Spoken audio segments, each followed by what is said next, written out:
So ఇప్పుడు పెద్దలు శ్రేయోభిలాషులు ముఖ్యంగా నా శ్రేయోభిలాషులు ఇంతకుముందు చెప్పాను కదా, ఇక్కడికైతే రాలేకపోయాను కానీ ఆర్ట్స్ కాలేజీలో పీజీ చదవలేకపోయాను కానీ సెంట్రల్ యూనివర్సిటీ వెళ్ళగలిగాను. నా నాలెడ్జ్ మరింత పరిపక్వంగా అవడానికి ఉపయోగపడింది. తర్వాత మళ్ళీ ఇక్కడ చేయాలి ఏదో విధంగా, పిహెచ్డి చేయాలి. ఇక్కడ పిహెచ్డి చేయాలనుక మళ్ళీ నా పిహెచ్డి డిగ్రీ ఇక్కడ కంప్లీట్ కావడానికి కూడా వారు హెడ్గా ఉన్నప్పుడే నా పిహెచ్డి డిగ్రీ అవార్డు చేశారు వారు. Telugu university vice chancellor professor Kishan Rao garu ఇప్పుడు సందేశం ఇస్తారు. రవీందర్, సింబాద్రి గారు, కాసిం, గణేష్, నేను రావడానికి కారణం ఏమిటి అని అంటే, ఒక వైస్ ఛాన్సలర్ కాకుండా తెలుగు శాఖ Osman university arts college Telugu విద్యార్థిగానే సమావేశానికి వచ్చానని నేను భావిస్తున్నాను. ఎందుకంటే ఆర్ట్స్ కాలేజీలో ఎంఏ తెలుగు చదవడం అనేది ఒక స్టేటస్ సింబల్. ఇప్పటి నుంచి కాదు, గత 50 ఏళ్ళుగా నా అభిప్రాయం. ఎందుకంటే 1971లో నేను ఈ డిపార్ట్మెంట్లో విద్యార్థిగా ప్రవేశించాను. నేను పక్క కూర్చున్నాను కదా ప్రొఫెసర్ గోపి, ఇద్దరం మేము క్లాస్మేట్స్. క్లాస్లో కూడా పక్క పక్కే కూర్చునేది. 50 ఏళ్ళ తర్వాత కూడా మళ్ళీ నాకు పక్క సీటే దొరికింది కదా అనుకున్నాను.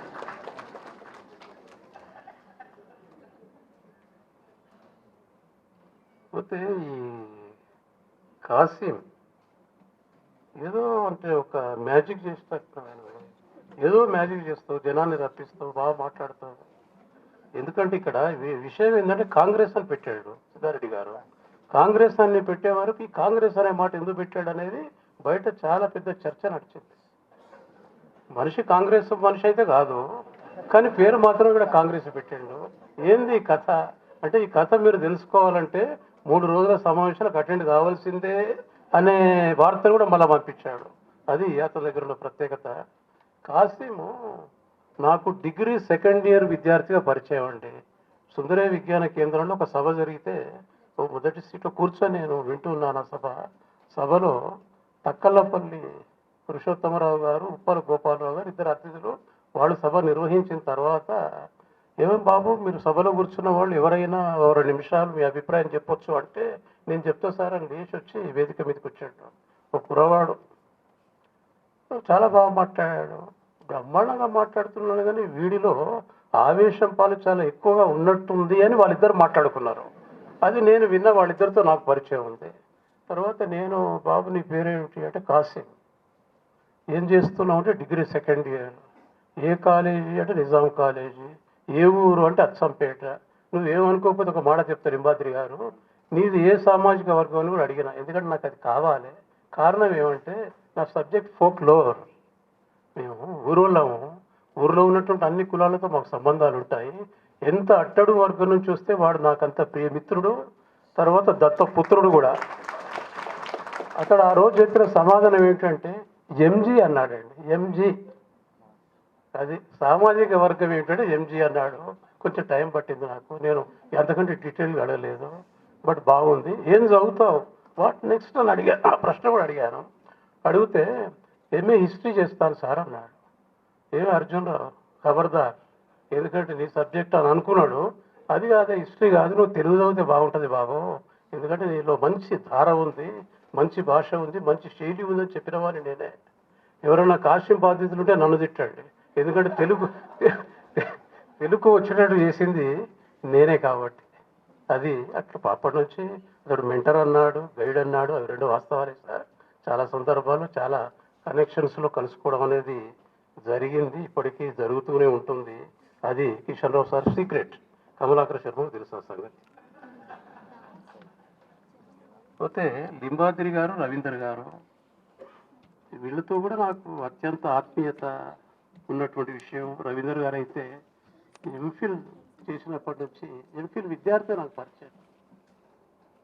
లింబాద్రి అంటేనేమో డిస్టెన్స్ ఎడ్యుకేషన్లో చాలా సిన్సియర్గా, ఆ డిస్టెన్స్ ఎడ్యుకేషన్ ఇవాళ నేను ఈ స్థాయికి తీసుకొచ్చిందని నేను అనుకుంటున్నా. ఇవాళ చాలా ఓపికతో 100 మంది పోయినా అదే పాపం చిరునవ్వుతో సమాధానం ఇస్తూ విసుగు విరామం లేకుండా పనిచేసేవాడు.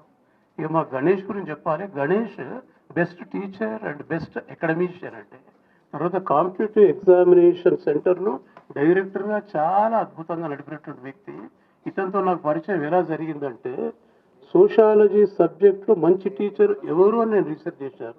అప్పటి వరకు అతను యూనివర్సిటీకి రాలే, బయట డిస్టెన్స్ క్లాసెస్ తీసుకునేవాడు ఒక యూనివర్సిటీ వాటి వీటికి. నాకు ఏం అవసరం ఏర్పడ్డదంటే, నా వైఫ్ ప్రైవేట్గా ఎంఏ సోషాలజీ చేస్తున్న సందర్భంలో మరి కొంత కోచింగ్ కావాలి, ఎవరు బెస్ట్ అంటే గణేషే బెస్ట్ అని చెప్పేసి ప్రొఫెసర్ చెప్పారు. ఆయన పేరు అయినప్పుడు యూనివర్సిటీకి ఎంటర్ కాలే, అది అతనికి ఉన్నటువంటి ప్రత్యేకత. తర్వాత గణేష్ మాకు ఫ్యామిలీ ఫ్రెండ్, ఎందుకంటే మా వైఫ్ సార్ దగ్గరనే ఎంఫిల్ చేసింది, ఈయన గైడ్ నాకు.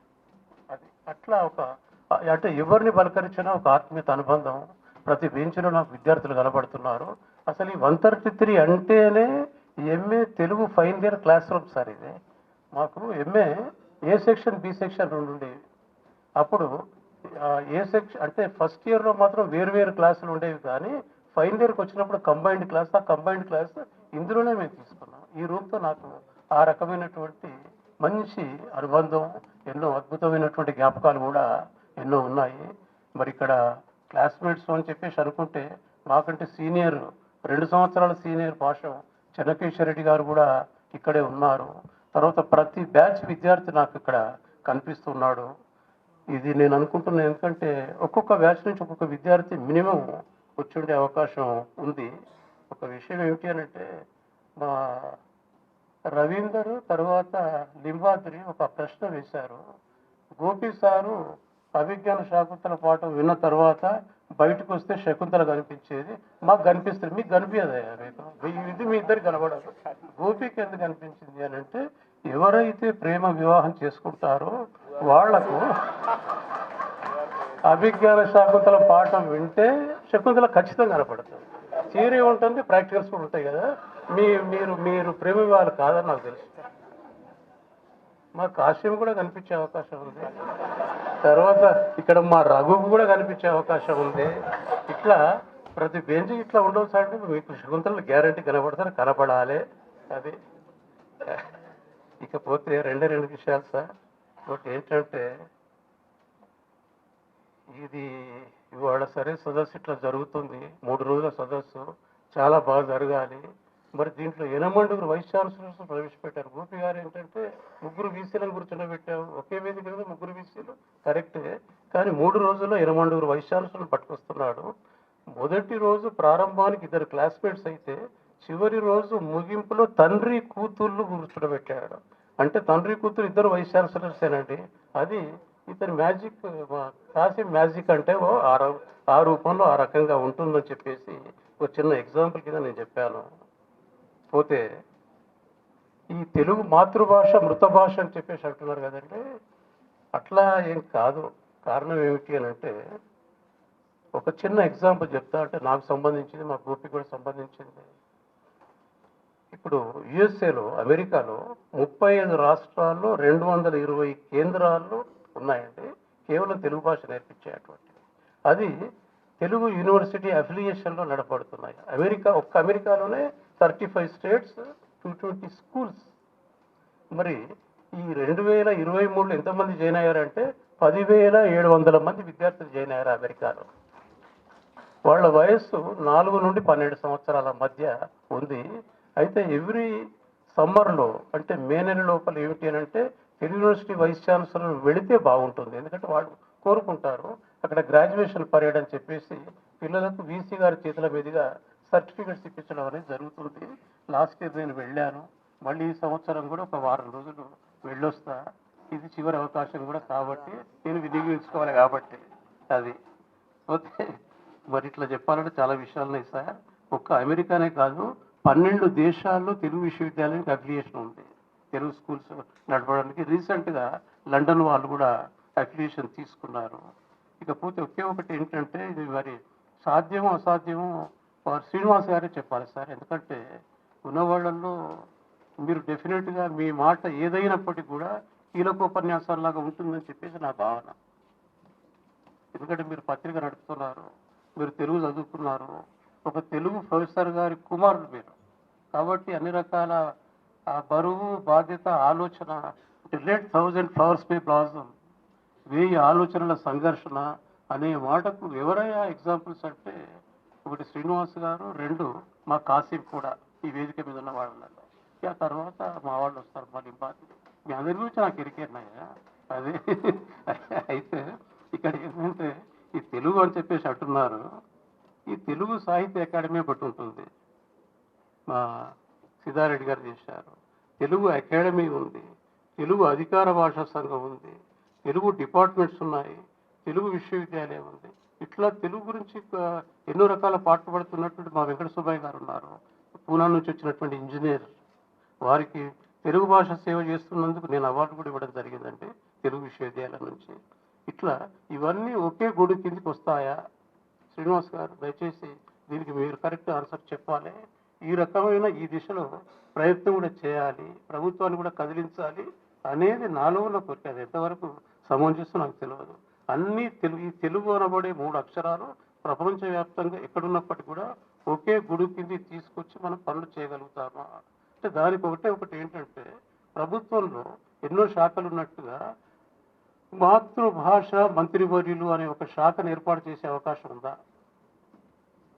మాతృభాష పరిరక్షణ, మాతృభాష అభివృద్ధి, మాతృభాష గురించి ఒక మంత్రి ఎందుకు ఉండకూడదు? ఇది మరి ఈ కోణంలో కొంచెం మనం ఆలోచించే అవకాశం ఉందో లేదో నాకు తెలియదు. మరి మీరు సైంటిఫిక్ కూడా ఆన్సర్ ఇస్తారు, పత్రిక అధిపతి కాబట్టి ఈ కోణంలో కొంచెం పబ్లిసిటీ రావాలి సార్. ఎందుకంటే ఎవరికి వాళ్ళు Telugu department, Telugu university, Telugu academy ఎవరి పనులు వాళ్ళు ప్రారంభిస్తున్నారు, మధ్యలోనే ఆపేస్తున్నారు. ఎందుకంటే ఆపేయడానికి కారణం ఏంటంటే వాడు ప్రారంభించిన వాడు ఎక్కువ కాలం ఉండడు కాబట్టి, లేదా నిధులు సరిపోవు కాబట్టి, నిధులు అందవు కాబట్టి. దీనికంటే ఒక పర్మనెంట్ వ్యవస్థ ఏదైనా ప్రభుత్వం తరఫున ఉండి అందరి సేవలను ఒకే గుడి కింద తీసుకొచ్చి వినియోగించుకుంటే బాగుంటుందనేది నా కేవలం అభిప్రాయం. అయితే ఈ 3 రోజుల సదస్సు చాలా బాగా జరగాలని చెప్పేసి నేను కాశీని కోరుతున్నాను. సదస్సు ఎలా జరిగింది, బ్రహ్మాండం జరిగిందా లేదా అంటే అది ఎవరు చెప్పాలంటే లంచ్ టైమే చెప్తుంది పాపం. ఇక్కడ బాగుంటుంది, లంచ్ టైం ఎందుకో విజృంభిస్తారు మా సోదరులు, అది కొంచెం ఇబ్బందికరంగా ఉంటుంది. అక్కడ కూడా మీరు క్రమశిక్షణ పాటించాలని కాశీ తరఫున నేనే మిమ్మల్ని కోరుతున్నా. పాత అనుభవాలు నాకు కూడా ఉన్నాయి కాబట్టి. Thank you.